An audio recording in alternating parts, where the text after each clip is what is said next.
Hey, welcome back to the Driven Channel. And I'm here with a special guest all the way from Canada, from Montreal. Yeah, correct. Felix Clement, right? Felix Clement. Yeah. So look, you're a successful real estate agent over there. I know you were talking before we started that you were following me for like 6-7 years. You saw me on Brad Lee's podcast. Podcast, maybe a video, something like that. But I saw you with Brad Lee. And at that time, now I'm 29 years old. At that time, I was 21 years old. I went to 10X Growth Con 2 because the first one was in Mexico. You were there, I think. Oh, did you go to the Mexico one? No, the one the year after in Florida. Yeah. And that's where I met Brad Lee. I took a picture with him. I was so proud of me, whatever, because I like the guy. I met him. He was on stage, so I started to look at his video, you know.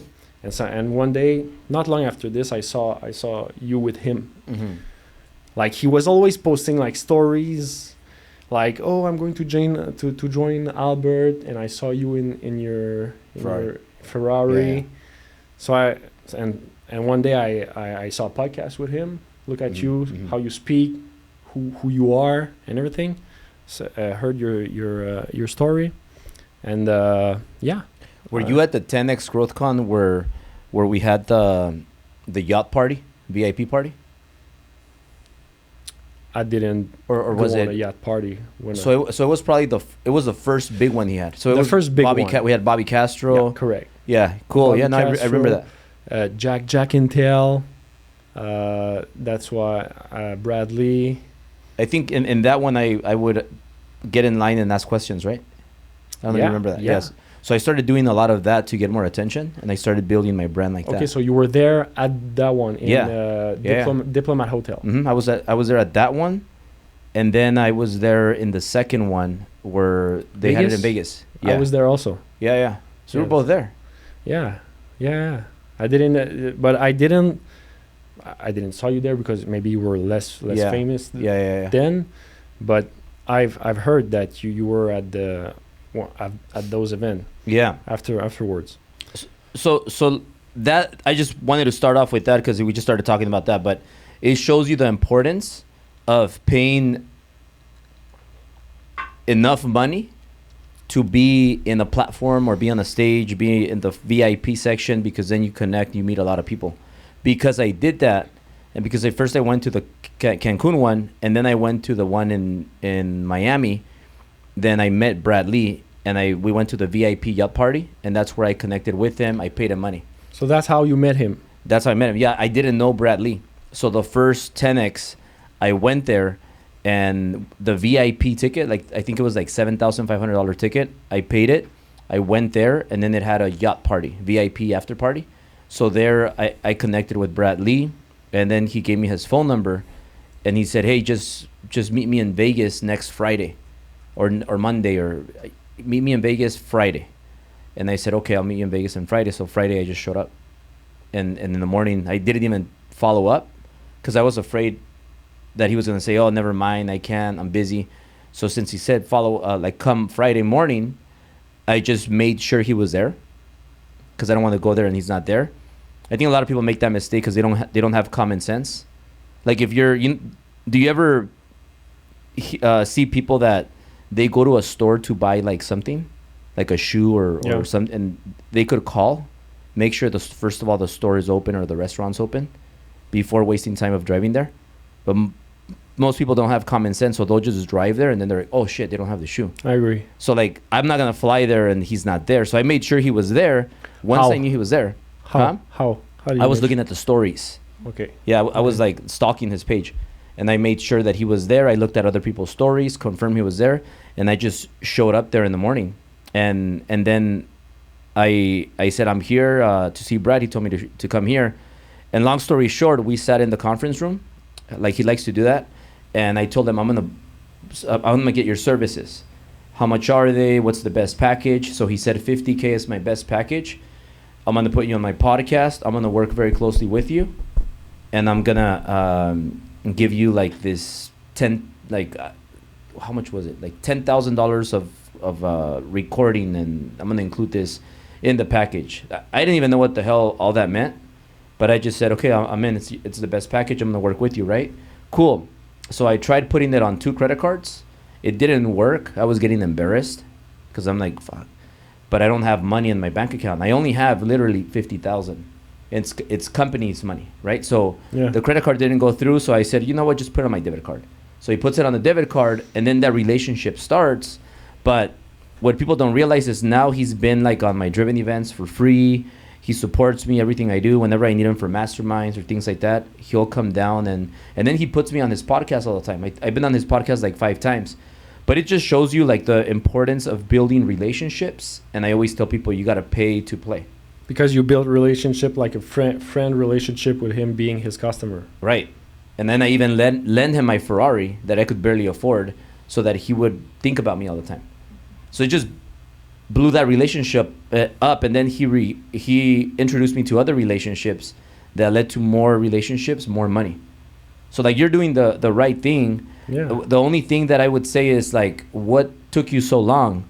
Because like 2021, you should have paid to play like sooner, because right now, that's a good question. You could have been a lot further, but I'm glad you're doing it right now because most people don't do it. That's why I told you you're young, 29. Yeah. But you're gonna be 30 pretty soon. You're gonna be in your 30s, and that's. But let me answer your question, because it's a good question. Honestly, why did it took me so long? It's because like I told you earlier, it's been a couple of years that I want to meet you. Mm-hmm. Not that I know you. I know you since know you not personally, but I know you since 7 or 8 years for real. But since at minimum 3-4 years, I want to meet you. What took me so long?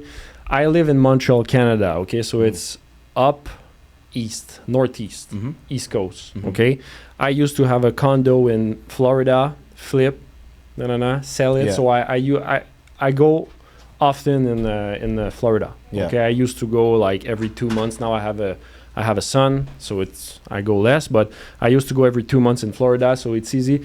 Every year I'm going to the Grant's event, mastermind at his office, GrowthCon. After a couple of times, and I have you in my mind, like I see you every day, and I say I want to meet him. I want to meet him. The excuses that I was giving myself is because West Coast is more far than Florida. It's maybe 2 hours more of flight. It's a shitty excuse, right? Yeah. Okay, but that was my excuse. So that's the reason. So what I did recently, I was looking at one of your live. It was nighttime for me. Here it was maybe 7. In Montreal it was like 10 p.m. I saw you were doing live on Instagram, and it was saying like comment 500K if you're making 500K, and I'm not making 500K. That's my next step. I want to break that fucking step. Yeah. Sorry for the language. No, go ahead. This is okay. Freedom of speech. Yeah. Good. That's good. We're in the U.S. Yeah. Nah, well, at least that's what they tell us. True. So I want to break that barrier, you know? So I said, I comment almost 500K. Yeah. I knew that you were going to slide in the DM, you know? And so that's what happened. And I said, okay, well, fuck it. I'm in. I'm in. Just like this. I had a trip planned in Europe with the mother of my child. Yeah. And the day after, so I booked with you. The next morning or the next whatever, it was lunchtime. I sat down with her. I said, sorry, we're not going to Europe because I'm going to see Albert for his 5K mastermind. So she's not a fan of mine. Well, she know how much I like you. Yeah. And she say he's a little bit cocky now. Yeah, that's why I like him. I relate to him. Yeah. You know, he's a little bit cocky sometimes when he do some podcast with Seal. He's cocky. You know. Yeah. I have huge respect for Seal and you, but I relate. I relate to. I respect you a lot. I look up to you. That we can say this. I look up to you. I mean, you're like a model. So no, she was pissed off that I canceled our trip to Europe, but that's how it is. Yeah. Yeah. No, but tell her that I apologize for that, but I'm gonna help you make more money so that you can go to Europe like 3 times. Yeah, exactly. That'd be better. That's an investment. But even though I explained this, Yeah. sometimes common sense is, not Yeah, for yeah. everybody. Yeah. So, Yeah. so- Women could sometimes lack common sense. yeah, correct. Yeah. Correct. But still, we need them. Yeah, 100%. 100%. I think everybody has their type of common sense. Like some people, the common sense is not common, but everybody. I think everybody everybody has priorities, and everybody is what's that word? Everybody uses their time wisely to their standards and their wants. Because you could be like, man, this person doesn't use their time wisely. Why don't you use your time wisely? But to somebody using their time wisely because they're losers could be like, you know what? I'm going to watch YouTube videos or cartoons during work. And that's why they never get ahead, because why would you be watching cartoons or shows when you're supposed to be working? Like if I'm going to prospect, I'm going to prospect and I'm not going to be wasting my time doing other things. But to some people, like, that is using their time wisely. To me, using my time wisely is like, if I'm going to do a podcast, like right now, like this hour, my what I want to get from this hour is I want to get value for people. I want you to promote yourself. Like I'm doing this because I want you to blow your personal brand up. And you could do it a lot faster now, because now with the right information, the right networking, you're going to get there much faster. So we'll get into all of that. But I know we skipped the beginning part. For people that don't know who Felix is. Yeah. Like who is Felix? I know you do real estate. Yeah. You make money there. You said you weren't making $500K yet, but I'm pretty sure what I told you, my comeback was, hey, I could help you get to $500K.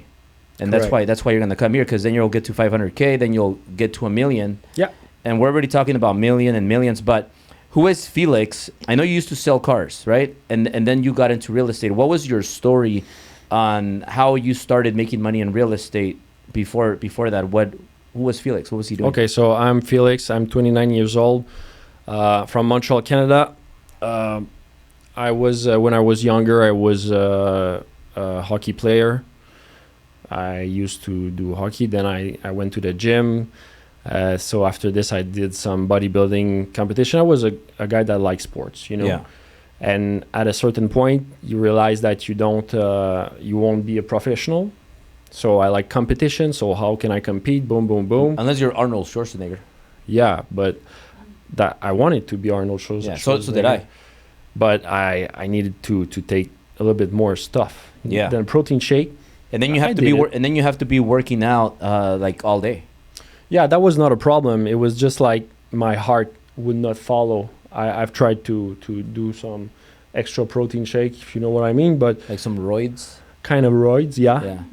And it worked out pretty well. Yeah. But I told a day my mom saw the roids Yeah. in my bag, and she was like, "What the fuck is this?" And I told her, I promise, if I see that my heart rate is bad, I will stop. So that was happened. My heart rate was bad, so I had to stop. So I had to give up on that dream. So yeah, fast forward, I wanted to make a little bit more money. That's why I stopped cocaine. Well, that's good. Yeah. That's also That's a different story. I retired from that a long time ago, but yeah, I had my issues when I was growing up. My early adulthood. Yeah. I just got into bad habits, but I know. I also went through this. Yeah. When you start when you start making a little bit of money, want to party, young, partying, girls, and cocaine. Correct. And booze. Yeah. So when I was 20 years old, wanted to make a little bit more money because I was a personal trainer in a gym. In Canada? Yeah. I always lived in Montreal, Canada, or in those areas. I moved a lot. I like to move. Yeah. I have to see some new stuff, see some new condos, whatever. You ever been to Whisper? Whisper? Uh-huh. Whistler or Whistler, yeah, Whistler. Yeah, I went there 2 months ago. I was there. But that's totally to the west. That's in the west. It's nice there. It's beautiful. Yeah. Those you don't see those kind of views in Montreal. No close. I went there with my dad for a dad and son trip. Yeah. It's pretty rare that we do this. So yeah, I was there 2 months ago. Beautiful. That's awesome. So 20 years old, I wanted to make more money. So I said, how can I make more money? A friend of mine told me, I sell cars. I make $500 a commission. So I was like, wow, what the fuck? I began to sell cars. A year later, I was a sales manager. And 2 years later, I had my own dealership. I had a small used car dealership, and we were selling financing. And during that time, at 22 years old, I bought my first property with creative financing. I only had like 30 grand. That was a four unit, right? I bought a 4 units, like you and Sil. Yeah. You know? 5% down? No, I had to put 20% down because I didn't make enough money to endorse because in Montreal, Canada, if you buy a 3-plex or more, 3 or 4-plex, if you say you have the intention to live in it, minimum 10%. Minimum. So you don't have FHA over there? Our FHA is what I just told you. 10% if it's a 3-plex or 4-plex, 5% if it's a house, condo, duplex. 5%. If you say that you're going to live in it. So what I did is... You said you were going to live in it? I was not qualifying if I put 10% down. Because of the ratios or because of income? the ratios? Yeah. So I had to put 20% down. So it was like $360,000 the price. I needed to put 63 grand down. I only had 30 grand in my bank account. So I went to a bank. I say, give me a line of credit. The max you can give me. They accorded me 25 grand. So it was not enough. I needed like at least 10 grand more. So I just literally, there was a bank on the other side of the street. So I walk and I say, give me the more you can give me. They gave me 15 grand. Okay. So I had 40 grand of line of credit. So I could put the 40. 20%? I put 20%. And it was a good deal. So, fast forward 7 months later, I bought another duplex and another duplex. So, because I could refinance, it was so much a good deal, the first 4 units. So I could refinance it, clear the line of credit, but another more, with the line of credit because it was in a more far area. Yeah. So the price was more low. So you started investing in real estate young? Yeah, at 22 years old, but I was still in the car industry. So I was working hard, working long hours a day, a hustler. I went up. At 24 years old, I had my small used car dealership. So, I was a hustler and everything. And I told myself, I saw a couple of real estate agent that were making they were rolling in the G-Wagon and everything. They were making like good money. So I said, if I work hard in that, and I'm a real estate agent, if I work hard as I work in the car industry, I will make a lot of money. So I said, okay, I quit. I'm going to go sell houses. So that's what happened. So your dealership, how much money was that making you like a month? Were you not a lot. How many cars were you selling? I had like a yard of between 10 and 15 cars. So you would buy used cars and just sell them? Yeah. How much money would you make like on each car on average? Depends, but like $500?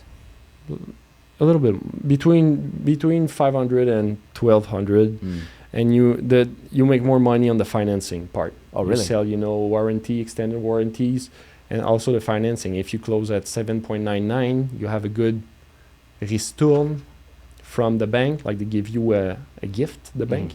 So that was when you finance a car, it's the financing. This is where you'll make more money. In the car, maybe we had like, let's say around $1,000 of profit margin. So I was not making. And then with the financing part, how much money would you make from the financing on each car, on average? Because you mean financing on the car or financing because we sold the warranty or the extent whatever. Yeah, our extras. average was maybe about between $2,000 and $3,000 a car. So that's why, and if you accumulate the profit car and the back end, we were making about $3,000 a car. But it costs a lot of money holding even if it was a small dealership. For me, it was because you had to pay because you were paying the car payments. Rent. No, the cars was on a line of credit because. But you were paying the credit line payment. Yeah, because I could afford a 60. I remember it was a $60,000 line of credit because I had equity in my real estate. Yeah. So I put it in, like I took that equity. I said, okay, on one of the fourplex I had big equity. Yeah. So I said, okay. So the car dealership is a hard business because every day, if you don't sell cars, you're like going negative. Yeah, exactly. And I found out that I don't like to sell an asset that goes down in value like cars. Mm-hmm. I like to sell assets that goes up in value. I'm not saying that you can't make money selling assets that goes down.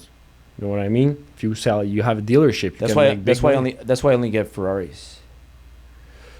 Yeah, you have Rolls Royce also. Rolls Royce too, yeah. But Rolls Royce goes up in value. That's why I didn't say Rolls Royce, because Rolls Royce goes down. They depreciate. I mean, they just go down. But still. But Ferraris, Ferraris, unless they're like the girl Ferrari. You know the girl Ferrari? The what? The Ferrari for girls. What is it? The California. No. Yeah, so the California Ferrari, and just like the California Ferrari and the Huracan Lamborghini, those are girl cars. Okay. I was about to say I agree, but I want to hear what you have to say. The man Lamborghini is the Aventador, like the SVJ.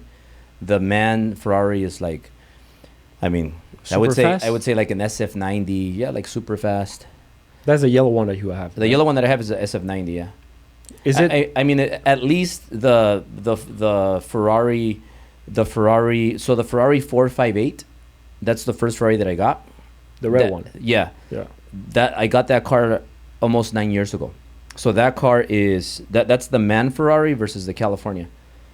But the 458, they made a new one, which is the 488, and then they made a newer one, which is the 488. Then they did the Ferrari F8 Tributo. F8, yeah. Okay. Ferrari F8. So it's the same model, just the newer body. Okay. Every 4 years they change the body, and now it's the 296, the Ferrari 296. Okay. So it's they have different models, but they all go up in value, except the girl ones. Except the girl. Yeah, like the Huracan Lamborghini or Lamborghini is not that good. Why don't you like Lamborghini? Oh, I was about to say I know why. You already said it in why you like more think they're Ferraris. Ghetto. I think they're like ghetto. They're like they're like gangster cars. Or okay. Like rappers. Like I don't know. Yeah, like, true. I think Ferraris, like if you show up, let's say you're gonna go have dinner with like a billionaire. Yeah. A few billionaires in a dinner table, and for them, cars are nothing because they're billionaires, right? And they're all there and they have a lot of wealth.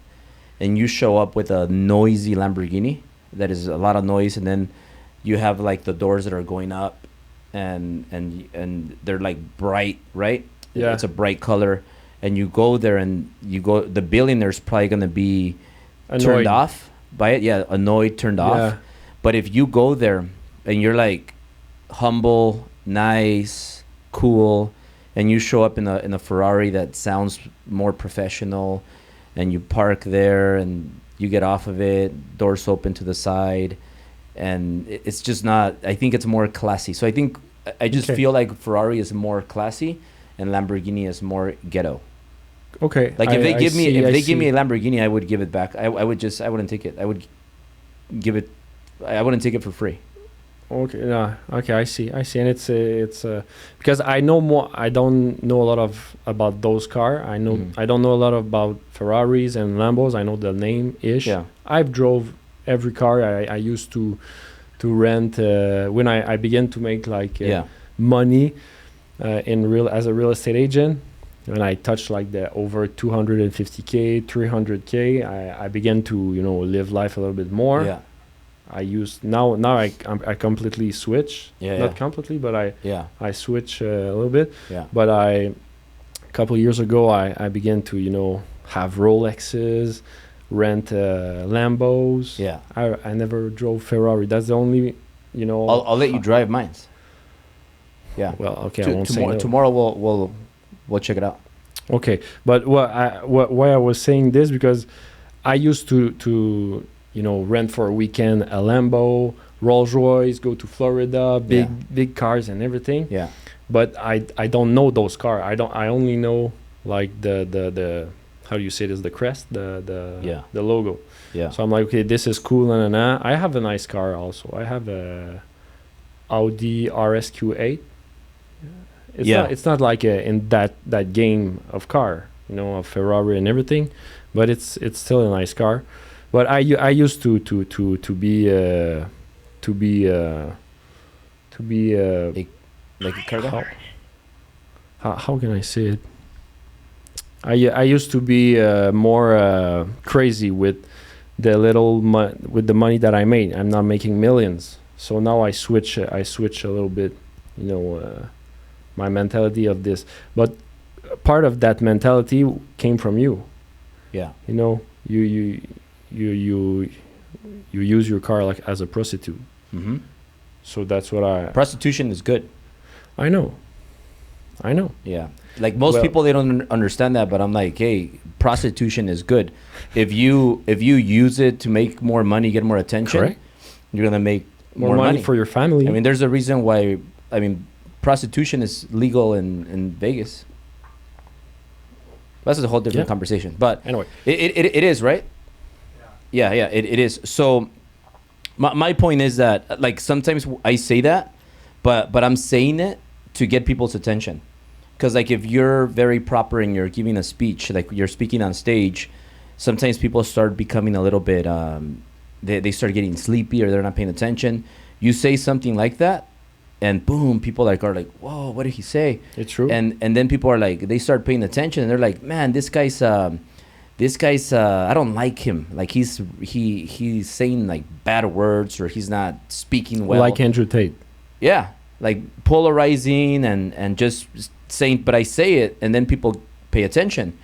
But my point is like the Ferrari, I used it to get attention and it helped me blow up my mortgage in my mortgage company and my real estate company. I got more attention and then I lent the car to Brad Lee and then he ended up getting the Ferrari himself.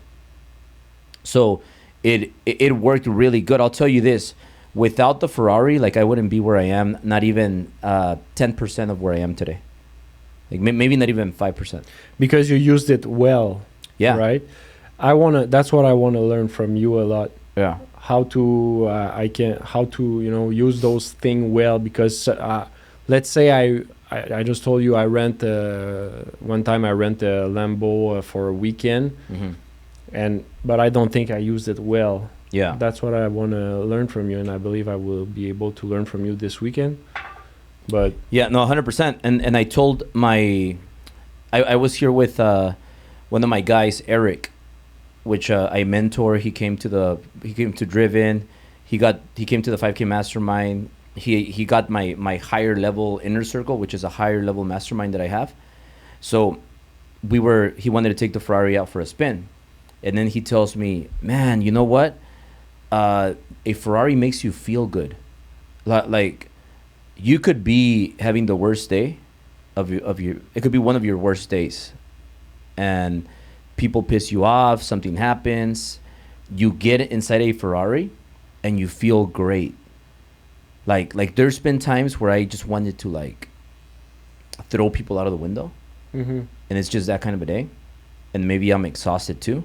And I get inside the Ferrari and I turn it on. Man, it makes you feel so good. It gives you energy, instant burst of energy. It makes you better looking. It makes you happier. It makes you more confident, and it just makes you happy. Like it makes you happy. Imagine like having a shitty day, and then you have to get inside a Honda or a Mercedes or a BMW, it's not the same as having a shitty day and getting inside a nice $1 million Ferrari. Yeah, I believe you. Like, it makes you want to work more too. Mm-hmm. Like, you get in, like, sometimes, like, for fun, I'll just get inside the Ferrari and just go around the neighborhood right here and just drive it. Just to relax. Yeah, and I come back feeling 10 times more energized. Reload and everything. Mm-hmm.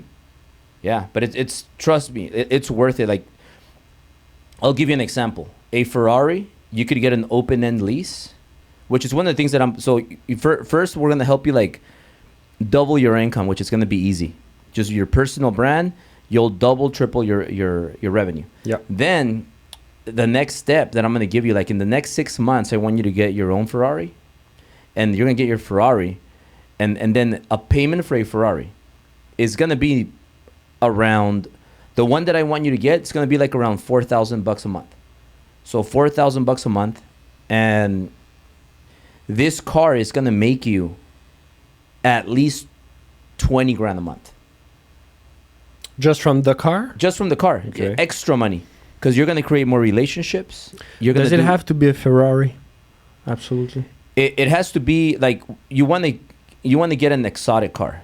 Yeah. So but can it be a Lambo? I mean, I know you don't like Lambo. If you want to get a Lambo, it'll do the trick. Or even like an Aston Martin. Not an Aston Martin. Well, I was going to say the other one. What is it? The McLaren. So the McLaren, the Lamborghini, and the Ferrari. I would say the McLaren would be the third place, Lamborghini second place, and Ferrari first place. Okay. Rolls Royce. About this. Rolls Royce is just, it's boring. Rolls Royce is like for old people. I know. So I drove one. like I sit in the Rolls Royce, people think that I'm older, and when I'm in the Ferrari, people are like, oh, he's young. It's not a big noise. Also, it's not. It's a grandpa car. Yeah, exactly. Like 50-year-old plus. Oh yeah. And, I don't want to be. But in Montreal, Quebec, there's snow. Huh? Don't forget this. So snow a lot during the winter. Yeah. So driving a McLaren or whatever, a Lambo, January, that doesn't happen. But we'll think about it. Lamborghini Urus, I like it. So nobody drives the Ferrari in winter over there. You can't drive it. It's impossible. You can, but it's. I mean, you're gonna scratch your Ferrari. Yeah. It's not impossible. It can happen, but even if you just drive like a short distance. Like there's a lot of snow. Not a small snow. Yeah. A lot of snow. Like sometime you woke up next morning, there is like 35 centimeters of snow. That's like this of snow in the street. So how is your Ferrari gonna go through this? It's not happening. So then you got to get a Ferrari for summer, and then get like a G-Wagon, a Urus or G-Wagon. Yeah, for the winter. Like I said, I like my car now. It's a Audi RSQ8. So it's similar to the Urus. It's just not. So you already have that. So you just get the Ferrari. You don't even have to drive it in winter. Winter, you just use it for videos. You just get inside in the morning. You're like, hey, you know what? I'm gonna go to work. I have this showing, and I'm gonna do this and that, and boom, you just recorded the Ferrari, and you're like, you know what? There's a lot of snow out there, but it's just a car.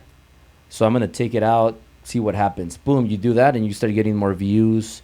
You just use it for marketing. And the good thing is that a Ferrari, I recommend people to go get a Ferrari. It's not going to be anything more than $4,000 a month. Like, if you're a real estate agent, a Ferrari will get you an extra transaction a month.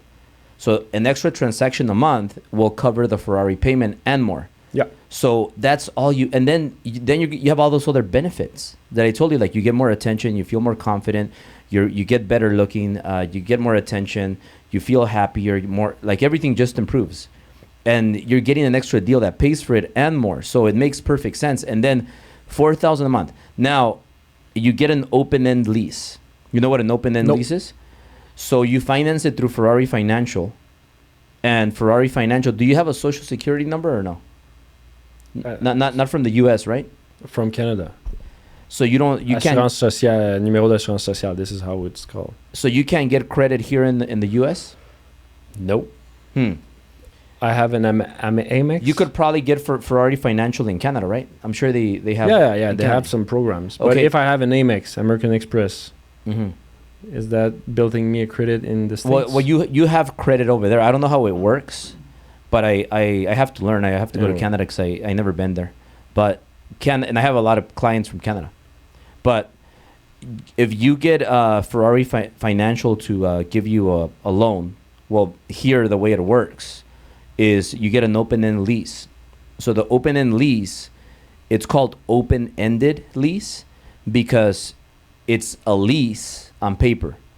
When you have a lease car payment, you could write off that as a write-off. Yeah. So if you're a realtor and you're like a celebrity agent, then let's just say you make $500,000 a year. All right, you're making $500,000 a year, and you're gonna get taxed on it.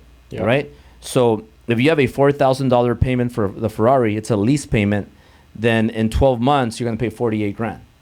So the $48,000, you take it off from the $500,000. So now you're only gonna get taxed on $400,000. But in Canada, you have limits. You know, you have limits. Yeah. So it might be different in Canada. Here, do you have limits here? Well, here the lease payment, you could write off the entire lease payment. So you can have 15 grand of lease payment for cars. Well, you can write off 15. I don't know. I was doing that. Okay. You know how? Because I was writing off one Ferrari for one company, one Ferrari for another company, and then I was writing off the Rolls-Royce lease payment for the other company. So it was like one car was for driven, Rolls-Royce for driven, Ferrari 458 for ambiance, and Ferrari 488 for the mortgage guys. All lease payments, writing them off for different companies. Okay. Because right now I have two cars under my company because I'm a real estate agent, but I'm registered as a company, and I have another car in that company. So I think I reached my limit. But open up another corporation, and then you have another write-off. But I mean that's, you really only need a couple cars. Like you don't want to lease too many cars. But the reason why the lease makes sense is because you could write off the lease payment, and then what happens is Ferraris keep their value or go up. Most Ferraris, like you don't lose money on them. Like I bought a Tesla S Plaid, lost money like that. Yeah. I paid like $170K for it almost, and it went down to like $90K. Yeah, immediately. Like this, just when Elon Musk decided to drop prices. So that's a bad purchase. Like most cars are bad purchases. You buy a Mercedes, BMW, boom, they drop in value.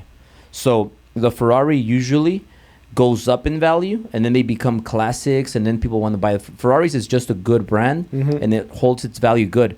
So when you're after the 4-year lease is over, open-end lease means that now you have to pay off the car. So it's really like a purchase, but it's allowing you to write off because you're technically leasing the car, but in 4 years you have to pay it off. So you have options. Just give it back?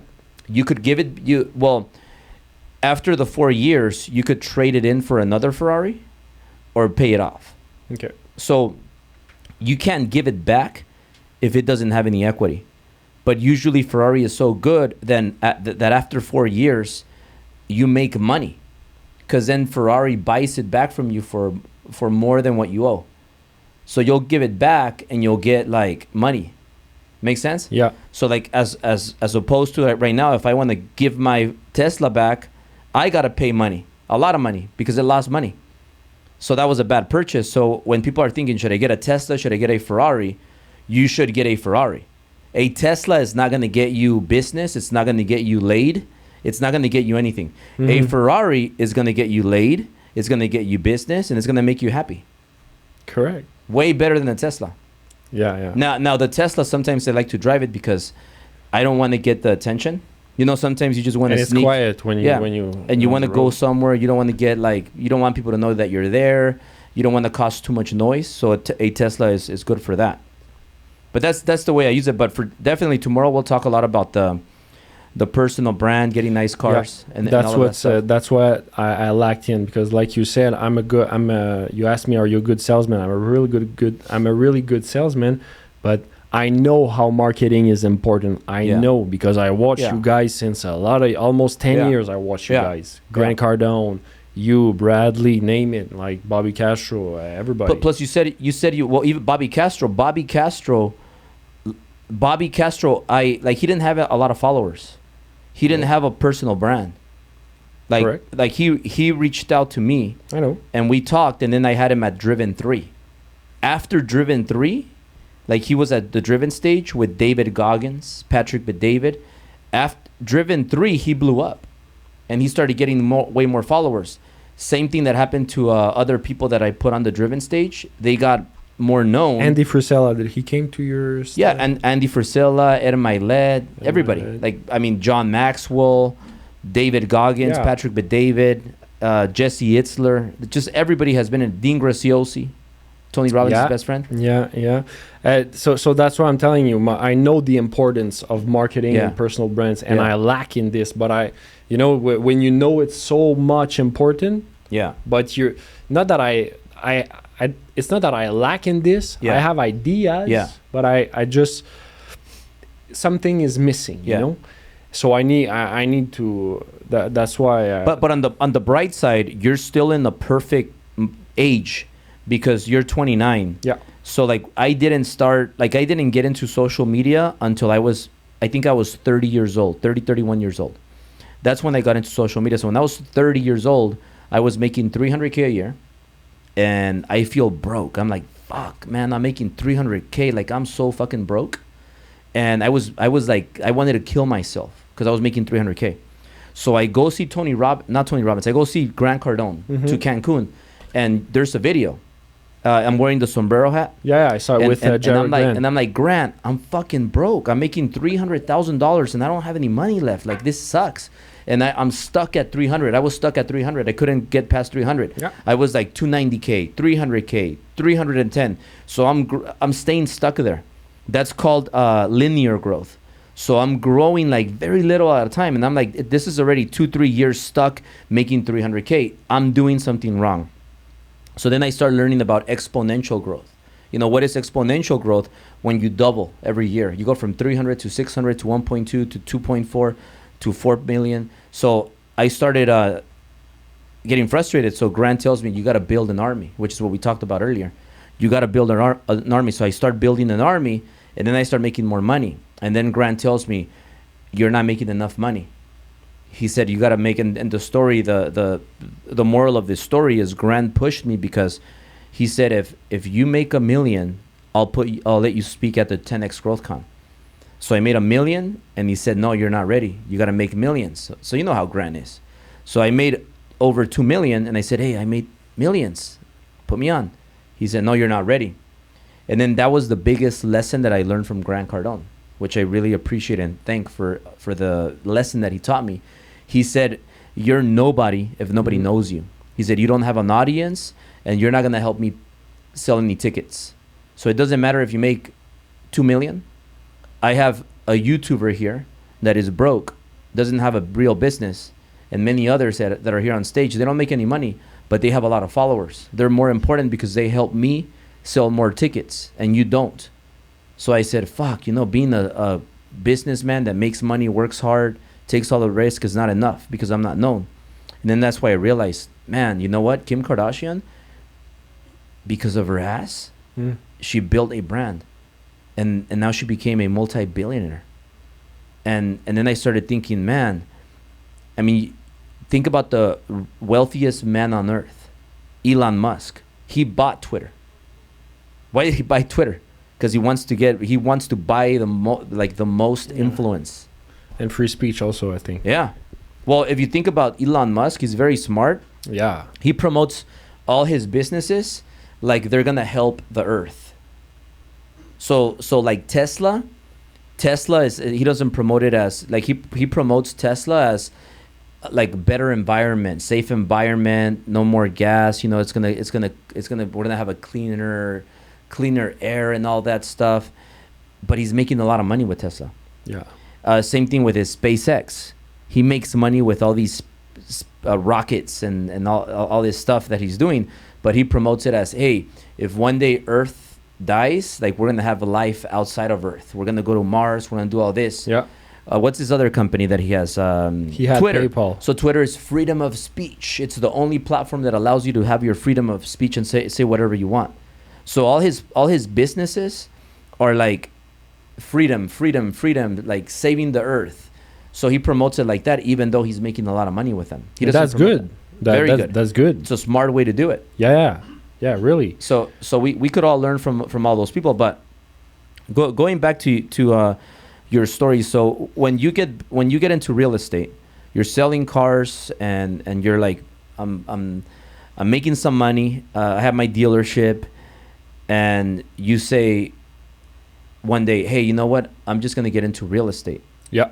So when do you make that decision, and what leads you for that decision, and when do you start making money in real estate? I made that decision when I saw some people, some real estate agent rolling, like I said, in G-Wagons and, you know, big cars. And I said, like, how I can't afford. I was barely making $100K a year at that time. Yeah. Barely. Sometime maybe between 92 grand and 92K and 100K a year. So I'm like, if I work as hard as I work in the car industry, but I work as a real estate agent, I'll make more money. That's for sure. Because look at the commissions. You know, you don't make $500 a commission. It's more like 10 grand a commission, let's say. So that's why I decided, and it's my passion at that moment, and also it's my life, real estate, but it was a passion. So I made the courses. I'm not a school guy, but I had no choice to do the school. I tried everything to don't do the courses, the school, because, you know, I was used to work since I was like 17 years old, because after high school it was not for me, school. So I tried everything. Can I pay you? Impossible. So I made the courses 4 months inside a classroom.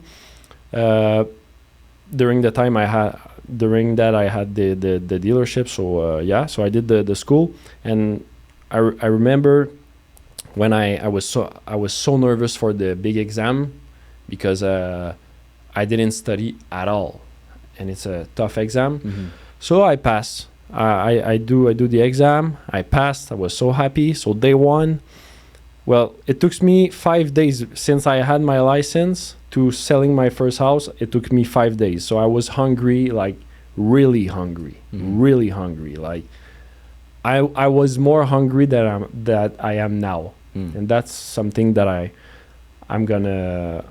need to fix. Yeah. But I'm better now than I was. Of course, I have more experience, more mature, more life experience. But I was hungry like never. Like, what the fuck, you know? Yeah. So for year number one, I made some good money for year number one, 277 grand. So that's pretty good. And but every year, like year two, 330K, and since then it's always in that range. Yeah. So I'm stuck there. But I mean, it's not bad for people. Let's say you take the majority of people, it's a good revenue. But I feel like you said, I feel broke. When you used to make 300 grand, and you were with Jared Glant and with the sombrero and everything. You felt broke. That's how I feel. I'm not unhappy. I'm extremely a happy person. Yeah. But still, I feel like money-wise. Yeah. I feel like I'm stuck there. That's why I'm here. You just got to get more known. I know. That's the only thing. Like this morning, I go on a live, right? And this guy pops up, and he is from Norway. Okay. And this is the power of social media. Like this guy's in Norway, and he comments right there, business. So he says, "I'm in Norway. You know what? I want to go to your 5K mastermind." And I said, "Okay." So then I just DM'd him, and he tells me, "You know what, Albert? I'm having a problem. I make 300K a month." A month? A month. Okay. And sometimes I make 150K a month. And he says, "But it's good. I make good money, but I'm not. I feel broke, and he says like it's very inconsistent. Minimum, I'll make 150K in a month, but sometimes I make 300K. So he's like, I want to make. I want to have consistency. I want to make 300K all the time. He's in Norway, and it's nine. Like I think it's like 10 in the morning here, and it's like 9 p.m. over there, something like that. And so he's on my live. And Norway, dude, Norway is like, I know where it is. Yeah, it's right before beside Finland and Sweden. Yeah, he's like it's very far from here, right? Yeah. So he's in Norway, so it's the power of social media. And then he says, I've been following you for 6 months, and I'm like, oh, okay, cool. And he said, you know what? I love your content. I love your content. He says like, I love your content. You're real, like kind of like how you told me, like, hey, I love your content, but my wife doesn't like your content that much, but he loves my content. And I'm like, okay, well, my content, is it working or is it not working? Like the opinion of brokies does not concern me, because they're not gonna buy my products. So sometimes Sil or my team or people, they'll tell me, hey, your content, maybe it's a little bit too much. You're offending people. I'm like, well, the brokies are not going to buy from me anyways. I don't give a shit about them. Unfollow me, please. Because there's people that are telling me in Norway, Albert, I make 300K a month, but I'm not happy with my business right now. I need to fix it. Can you help me? I love your content. So am I going to pay attention to people from Norway that are making 300K a month and they like my content? Or am I going to pay attention to brokies that don't like my content, but they don't buy my products? I believe that you stay yourself. What's the key to have a good content like this? You stay yourself? Because there's a rule. Like, and by the way, this guy from Norway, his name is what's his name? I think his name is Jan. Jan, is it Jan? So I think he calls himself Jan. You pronounce it Jan, but his name is Jan. Okay. Jan. So he like Jan. Yeah. So he has an accent. He's from Norway, and we're talking, and he bought. So he paid the 7,500. He's gonna watch the 5K mastermind through Zoom, and then he's gonna come August 10th. Yeah. The one of tomorrow. Yeah. He's gonna join us through Zoom, but he paid. So what going back to your question is, I tried to be politically correct. I try to be super, super proper, meaning I'm never going to say prostitute. I'm never going to say tit. I'm never going to say, I'm not going to say bad words. When? I'm not going to say that. I tried it. Because when? Because now you're saying it. Yeah, it was, I experimented with it. Okay. Like 2 years ago. Okay. Or 3, something like that. And I've always stayed true to who I am ever since then, because it was mostly Sil. She was like, hey, you have to be more like Patrick Bet-David, where he's very careful with his words. And I said, well, I don't want to be like that. And now Patrick, he's more out there, and he says more controversial things. He's not so proper with everything he does now. But I just didn't want to be like that. I liked so I tried it. All right? Just a small question. Yeah. Don't you think when you tried it, you were more like at the beginning of your journey on social media? Correct me if I'm wrong. Do you think that helped you be where you are now with your social media stuff and attention? No. So this was like 2 years ago or 3 years ago. So I already had followers. I was already doing good, but I just tried being nice and being like a softie, being like somebody that I'm not really. That's not really me. So the softie or the like a softie in the way I speak, like politically correct always. Yeah, so that I wouldn't hurt people's feelings. Okay. So I was just being so proper and so soft, so that nobody would get offended. So I wouldn't get criticized. So I tried that experiment, and it backfired, because people were still criticizing me. People were still making fun of me. People were still talking shit about me. And I said, wait, I still have the same idiots that are criticizing me, but now I don't even love myself, because this is not me. I'm trying to be somebody that I'm not. I'm not this politically correct person. Like I don't like being somebody that I'm not. So I was unhappy with myself, and I was trying to please other people that were not even buying my products, and they were still criticizing me, and they're just brokies, unhappy with themselves. Yep. So I said, well, you know what? Fuck this. I'm going to go back to who I am, and I'm going to exercise my freedom of speech. Yeah. So I just started being me, and I started getting more controversial videos that were going viral, which meant I was getting more and more followers. So if you want to get more followers, you be you, and you got, because nobody likes somebody fake.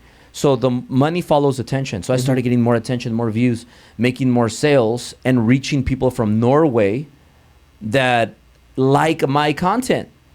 So the people that don't like my content because they get offended, they're brokies. Brokies are not going to buy from me anyways. So like I said, you know what? I got to focus on where the money is. So I started just being me, and now I have the people that really like me, but I also like myself. Make sense? Correct. 100%. So it's like, well, why is Andrew Tate? Like Andrew Tate, like says whatever he wants to say. Yeah. And it made him a lot of money. Now, it also cost him because they arrested him. Yeah. But then he got out, right? Yeah. But if you look at people like Andy Elliott, Grant Cardone, Patrick Bet-David now. They don't hold back what they want to say. I mean, Patrick Bet-David is interviewing people that are in politics. He's saying a lot of controversial things, but look at all his followers, his subscribers. Yeah. So like I just tell people, like if people are watching this, like don't be a little bitch. And remember, stop trying to please the world, because the brokies are gonna get offended no matter what, and they're not gonna buy from you anyways. So be yourself, and people are gonna like you for who you are, but at least you're gonna like yourself. So for a real estate agent like me, you would suggest me to be myself. So let's say I can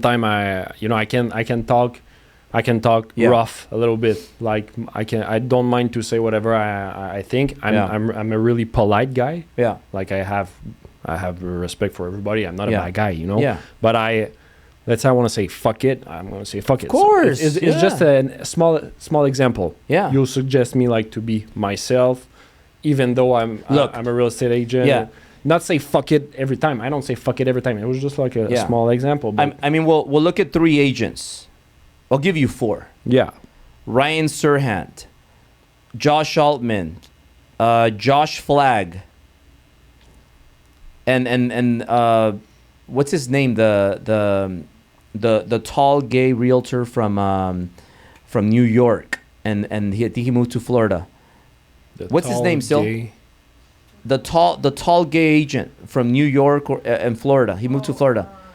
Erkling, something like that. I don't know him. Fern Erkling. He was in the $1 Million Show.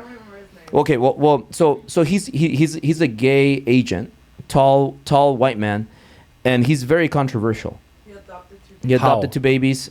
I like he's very gay bubbly, if that makes any sense. Like to the extreme. Okay. And he'll say a lot of things. He'll be very controversial. He makes big bucks. He's himself. Josh Altman, he's himself. He'll say bad words and he'll get in fights in the show. He's himself. Ryan Serhant, he was a villain in the show. You know Ryan Serhant, right? Of course. He was a villain in the show. He would make fun of people, put people down. He was very cocky. Show? Okay, I never saw the $1 Million Listing Show. Okay. So those guys, in other words, they are themselves. They're characters. Yeah. So like you gotta create your own character, because if you're a boring real estate agent, it's boring. You're not gonna get business either. So like why do I own a mortgage company and a real estate company, and I'm myself, and you're gonna attract the people that are gonna like you. So I think if like Michael Jordan and Kobe Bryant, are you familiar with basketball? Frederick. Are you familiar with basketball? A little bit, yeah. Yeah, so Michael Jordan, you know Michael Jordan, right? Yeah. Kobe Bryant, they weren't the easiest players to play with, because they would call out people like, you little bitch, fucking work hard, play hard. Like, why are you a fucking softie? And so not everybody was meant to work and play with them. But the culture was like of winners. Mm-hmm. We're going to win. And no matter what, we're going to be number 1. So like that's what I believe in. That's what I teach. I only teach things that I do, that how I am. Yeah. So like I don't want to be around softies. Like I want to be around people that are. And again, sometimes clients, how many clients do you have sometimes that they're very indecisive and I got to talk to my wife. You know what, I got to see what you know what, I got to think about it. So I believe in aggressive selling. So if somebody's going to kill the deal, it's going to be me. I'm going to kill the deal. So if somebody tells me I'm going to commit in the morning, or I'm going to commit later in the evening, I tell them, why are you going to commit later in the evening, or why tomorrow? Why next week? What's going to change? Nothing's going to change if you don't change. And I think me and you had that conversation when we finally got on the phone or we text. Yeah. I told you, hey, bro, like, well, I know you're not going to come till 3 weeks from now or a month from now, but why not make the commitment now? Yeah, I remember. And I told you I have a visit. And that was true, by the way. Yeah. I had a visit. Give me your CC information. I have a visit now. I know that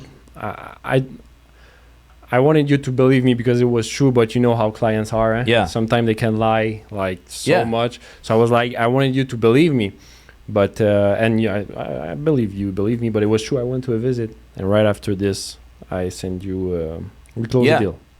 Well, because sometimes clients, they don't have enough balls to tell you, nope, I'm not gonna do it. So they're just being weak. And they're being liars. So they're telling you, oh, you know what? Yeah, I'm gonna call you back in the evening, and I'll do it in the evening, or and then they ghost. Yeah, they disappear. 100%. So they're killing the deal. Like if they tell you I'm gonna talk to my wife, you might as well just force them to do it, because once they talk to the wife, it's not gonna happen. They might not even talk to the wife, but I tell them like what's gonna change. And then when people tell me when people tell me I gotta talk to my wife, I tell them, well, does your wife, like, first of all, do you need your wife's permission? But then I say, well, doesn't your wife want you to do better? Like if you're gonna make more money, wouldn't your wife be more happy? Yeah. I'm like, okay, so it's obvious. It's just do it. Like, and then they'll tell me, well, what if my wife gets mad because I make this purchase? Then look, if she's gonna get mad, you might as well do it now, because she's gonna get mad anyways. Like just do it now. You know what I did, eh? You remember what I did? I canceled the trip to Europe. Yeah, they should do this. You want the client to do this? Yeah. Like fuck the trip to Europe. I'm going to California. Mm-hmm. That's what I did. So you want every client to do this? I believe. So I one of my principles of selling is if somebody's gonna kill the deal, like it's gonna be me. So I'd rather force somebody to like get mad and tell me fuck you and they leave and they don't buy from me than somebody to like ghost me, because that's worst. Because like now they're the ones with power, because they left you and they ghosted you. Yeah. If you make them like cry and buy or quit, then at least you force the issue. 100%. You know, like you go out on a date, you meet the woman of your dreams, and she's like perfect, has like the perfect look that you're looking for, and you're like, oh my God, this is my girl. Like when you met your wife, for example, you're like, oh my God, this is my girl. And you don't go aggressive that night. What if she never calls you back or answers you? What if she gives you a fake number and then you never see her again? You just lost the opportunity. So like I was very aggressive. I would get the girl's number and call her on the spot to make sure she gave me the right number. So I would be like, okay, what's your number? Boom, dialed her. And I would see her phone ringing. Oh yeah, cool. Okay, that's her number. So then I would be very aggressive, because if you don't do that, what if the opportunity never happens again? Mm-hmm. You know how many times like I went out and I saw the girl of my dreams, and then I told my buddy, like I was being a bitch, and I'm like, hey, let me get a drink to get some courage. And then I would say, oh, you know what? Let's have another drink. And then after the second drink, I'll go up to her. I would go get my second drink. Another guy was already talking to her, taking her home. And I'm like, dude, I'm never going to let other people kill my deals, because I'm going to go out there and I'm going to kill the deal. I'm going to kill the deal or make the deal. So that aggressiveness has helped me a lot. And I mean, it works. It works very well. Yeah, I believe you. Like this guy from Norway, he said, I'll pay in the morning. It's 9 p.m. here. I got to put my kid to sleep. and I send him the link. It's funny because he'll be on the Zoom tomorrow, but Jan, he's like, okay, so I gave him a call. You have time for a quick call? So I called him, and I talked to him for 12 minutes, and I said, you know what? I like working with people that are committed, that have commitment, because if they show me some commitment, I'm going to take them way more serious, and I'm going to give them back 100 times more commitment. So like I like people that are ready, people that are that know how to make decisions on the spot. And then he's like, yeah, no, you're right. So he said, and I said, this is another trick. Would you mind checking out, making the payment right now, because I want to get you onboarded. I'm going to run out of space. I want to connect you with my assistant, set you up with the podcast, set you up with get you in for the date, because it's limited to a certain amount of people. Would you mind doing it right now? Would you be opposed to doing it right now? And he's like, oh, I wouldn't be opposed to doing it right now. I'll do it when I get home. Okay, I'll do it. So he gets home, he makes the payment, card doesn't go through for $7,500. This is how aggressive I am. So then card doesn't go through for $7,500, and it's from Canada, and maybe it's from Norway. I mean, Norway. So maybe they think it's fraud or whatever. I tell him, but maybe you have to call the bank. He said, yeah, maybe I have to call the bank. But I said, you know what? Let me send you a link for 5K. See if the 5K works. He had to put his kids to sleep. He does a 5K. He said it worked. Then I said, okay, here's the link for the 2,500. Boom, he does it. So boom, he booked it, and it was a done deal. But most people, they quit so fast. They give up. Guess what? I guarantee you that tomorrow morning, he probably wakes up. He has breakfast with wife, and then maybe they have a conversation. They're like, yeah, you know what? Yeah, honey, you're right. Maybe I shouldn't spend on this right now. But man, he's making pretty much good money. Yeah. I think he would be in, no? I don't want to take that risk. Okay, yeah. I understand. Yeah, so I you're hungry. Yeah. And that's what I admire of you. Like you're rich and you're hungry. Yeah. So I wish everybody had that tenacity and that aggressiveness to close. Even when they have millions. Well, that's respectable. I mean, I respect that. Yeah. I admire that, really. I wanna. I'm still hungry. Yeah. I'm hungry, but I wanna, So my first million, I made it in 2016. So I think I was 32 years old. So if you do 1983, take away 2016, I was 33 years old. First 33. Million revenue? Yeah, revenue, gross. So pretty much broke. My net was probably nothing. But I made 2 million. I mean, I made $1 million. I made like 1.3 million. Why do I say I was broke? Because maybe my margin was 20% or less. So I made very little money. What was your business? You were. I own Ambiance Realty and the mortgage guy. So I had those two businesses. Okay, and so the margin is pretty small. For mortgage and real estate, yes. For Driven, it's super high. For Driven, you keep all the money, pretty much. Yeah. Mortgage and real estate, especially mortgage, there's a lot of cost to mortgages, but there's also a lot of money if you grow it. Like think about like Rocket Mortgage, UWM, public companies. Those are huge companies. Now, this is going to be a scary thing to talk, but we'll close it with this, because then I want you to tell people where they could follow you and where to reach you. But think about this.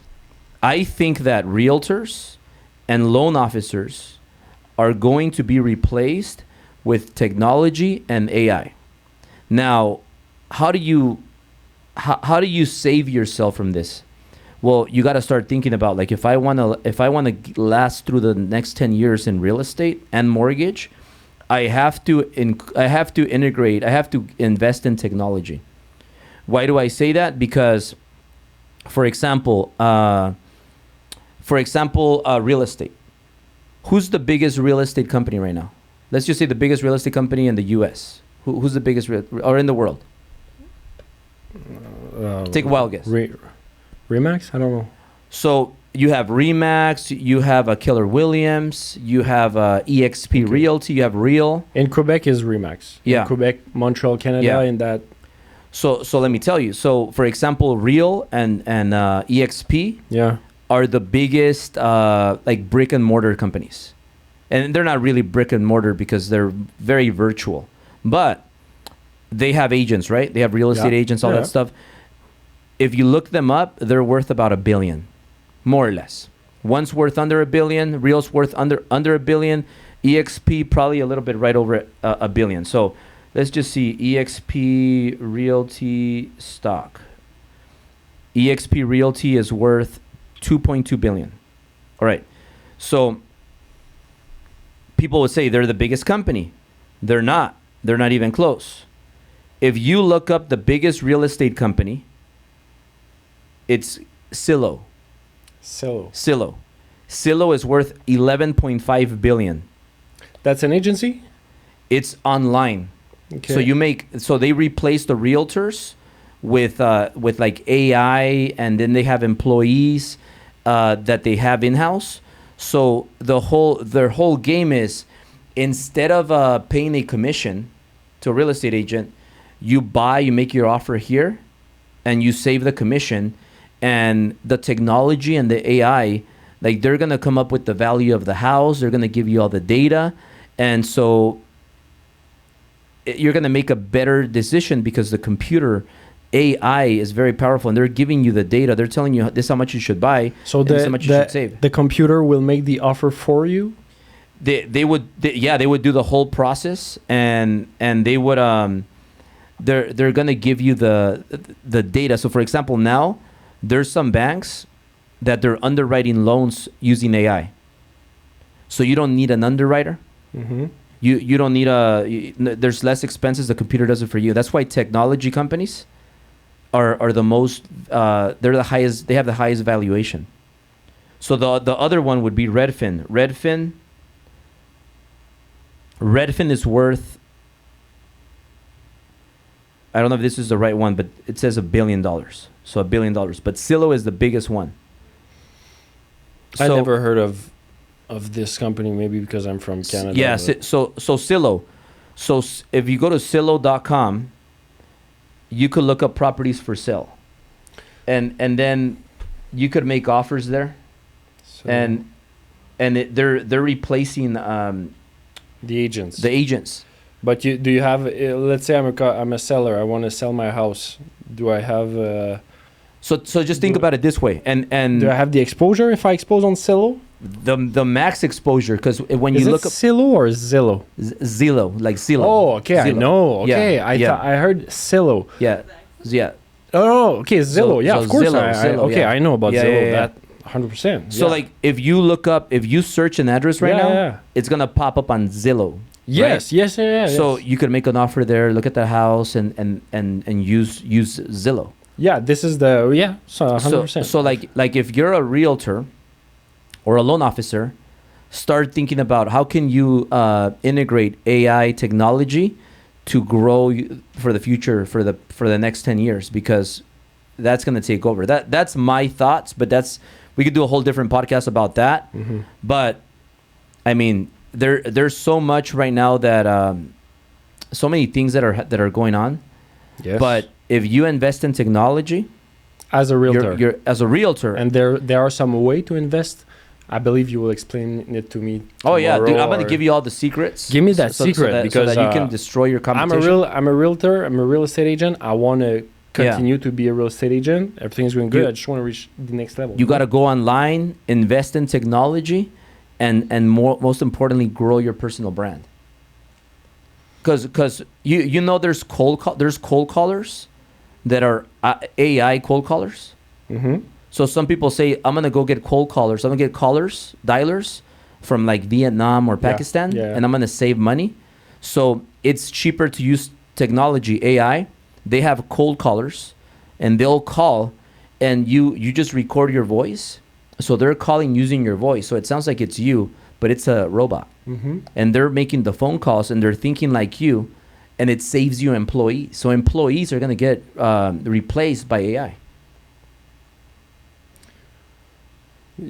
So I will have some question about this. 100%. So like I don't want to like give too much info here or scare people off, but hey, you know what? There's a lot of cool things that are gonna take over, And if you have your personal brand and you use technology and you use like AI, social media, you're gonna take over, and you're gonna your margins are gonna improve, and it's gonna be. I mean, a lot of people are gonna be put out of business. Yeah, that's why I'm here. I'm gonna learn. Yeah. About all of this. 100%. So, brother, where can people follow you, reach out to you if they want to meet you, if they want to, have a conversation with you? Yeah, well, they can reach out to me right there.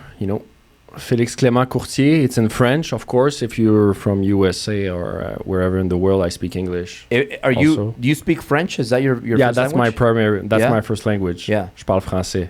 So how do you tell people to follow you in French? Bon, ben, n'hésitez pas à venir me suivre. Vous pouvez me rejoindre par Instagram, felixclement.courtier, ou sur TikTok, Felix Clement Courtier, ou sur Facebook, Felix Clement. C'est mon nom, Felix Clement. So that's what I said. Do you understood what I said, right? Yeah. You guys understood also? You don't understood. But brother, you have the looks, the intelligence, the youth. Like if you just listen to what we're gonna go over tomorrow and you just execute, you're gonna blow up. You're gonna blow up, and like you have no caps. Like you can make as much money as you want, but you will make way more money with your personal brand than real estate. And if you use your personal brand to grow your real estate, you'll grow your real estate. Before coming in here, I was talking about I'm starting a new venture, a new company. It's gonna be in the financial services. Okay. So I'm gonna start selling financial services, right? And there's a lot of money in there. So because of my personal brand, now we're gonna offer financial services. We already started Driven Solar. I already started selling advertisement, like an ads company, and all those flows of income, they're gonna add. Well, what I think I'm understanding, and I'm pretty sure you can confirm, when you have a personal brands that is really good, you can start almost every kind of business. Anything. Yeah. Like I could start a strip club if I want right now. Yeah. I could go and start Driven Strippers. No. Yeah. It's not a bad idea. And I could put it on my page. Like that's what Money Mayweather did. He started a strip club and he just uses his brand to promote it. 100%. Like anything. But if I didn't start Driven or start my personal brand, right now I would be a mortgage brokey. I would be nobody. I would have a little ugly office like in East LA. I would not be here because I would not know you. I think 100%. And now because of my personal brand, people reach out from Norway. Yeah. Like people are asking me like, "Hey Albert, can I pay you for this? Can I pay you for that?" So it's crazy what your personal brand does, and that's where the money is for Josh Altman, Ryan Serhant, all those big names. They're celebrities. Yeah. So you just become a celebrity in your space. You can do anything. 100%. And I just want to say I'm gonna. I know I said I just told where to reach out to me in French. Yeah. But I think about, and I don't think about. I'm gonna start making some more content, and I'm gonna start making content in English also. Yeah. Okay. So all your content is in French? Yeah. Because in Quebec, that's the province of Quebec where I live, it's French. And then you also have the family. Like you have your newborn, right? Your wife. Yeah. So you show that like you have the perfect life.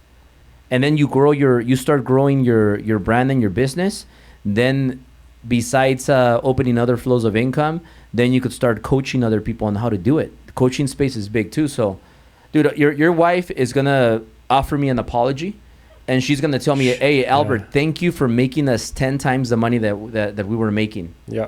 And then she's gonna go on 10 vacations. Yeah, everywhere. Yeah, but bro, proud of you. Thank you very much for having me. By the way, it's an honor for me. Hey, for real. Thank you for being on the show, and look forward to working with you. And follow Felix Clement Courtier. Courtier. There you go. Thank you.